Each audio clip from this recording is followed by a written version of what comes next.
28 तारखेला अचानक दादांचा विमान अपघातात मृत्यू होताच महाराष्ट्राला पहिला धक्का बसला होता. पण आज तब्बल 8 ते 9 दिवसांनी महाराष्ट्राला दुसरा आणि सर्वात मोठा धक्का बसलाय. कारण या अपघाताविषयी एक अशी खळबळजनक माहिती सध्या समोर आली आहे ज्यानं महाराष्ट्र आणखीनच हादरलाय. आता असा सुद्धा दावा केला जातोय की त्या विमानात दादा नव्हतेच. ज्यावेळी या विमानात बसलेल्या लोकांची खरी यादी समोर आली त्यामध्ये विमानात 6 जण बसले होते असं सांगण्यात आलंय. पण या अपघाताच्या ठिकाणी मृतदेह 5च सापडले. मग तो 6वा व्यक्ती गेला कुठे? तो व्यक्ती वाचला का? आणि जर तो वाचला असेल तर मग तो कोण होता? तो पायलट होता की खुद्द दादाच वाचले? हे दुर्दैवी प्रकरण घडून 8 ते 9 दिवसांचा कालावधी उलटलाय. पण आज अचानक एक अशी माहिती समोर आल्यामुळे लोकांच्या मनामध्ये संभ्रम निर्माण झाला. कालपर्यंत टीव्हीवर सांगितलं जात होतं की विमानात 5च जण होते आणि 5 जणांचे मृतदेह सापडले.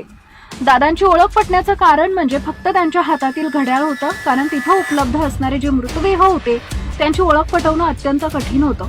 दादांवर अंत्यसंस्कार होऊनही बरेच दिवस झाले. पण आता अशी धक्कादायक माहिती समोर आल्यामुळे संपूर्ण महाराष्ट्रामध्ये एक वेगळं वातावरण तयार झालं आहे.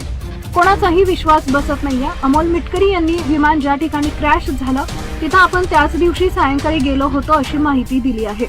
घटनेच्या दिवशी संध्याकाळी 5 वाजता तिथं गेलो असता तेथील सरपंचांनी धक्कादायक माहिती दिली असं मिटकरी म्हणाले. विमानातून कोणीतरी उडी मारण्याचा प्रयत्न करत असल्याचं त्यांनी पाहिलं होतं. त्या व्यक्तीला वाचवण्यासाठी आम्ही जात असतानाच अचानक स्फोट झाला आणि 5 जणांचा दुर्दैवी मृत्यू झाला असं सरपंचांनी सांगितल्याचा दावा मिटकरी यांनी केलाय.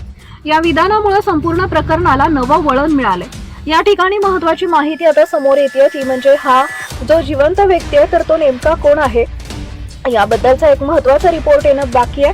ब्लॅक बॉक्स ज्यावेळी आता खोलण्यात येणार आहे त्या ब्लॅक बॉक्स मध्ये काय माहिती समोर येणार, ज्यामुळे तो नेमका व्यक्ती 6वा कोण होता का खरंच 5 व्यक्ती होते.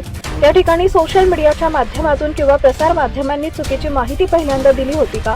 कारण 5 व्यक्ती होते आणि 6वा व्यक्ती चुकून तोंडातून त्यांच्या गेलाय का?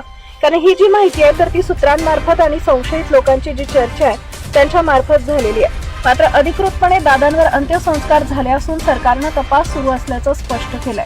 इथं एक गोष्ट स्पष्ट करणं गरजेचं आहे की ही सर्व माहिती सोशल मीडियावरील दावे आणि चर्चा समोर आलेल्या पुराव्यांवर आधारित आहे.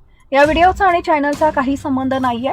तुमची यावर प्रतिक्रिया काय आहे कमेंट करून नक्की कळवा. चॅनलवर नवीन असाल चॅनल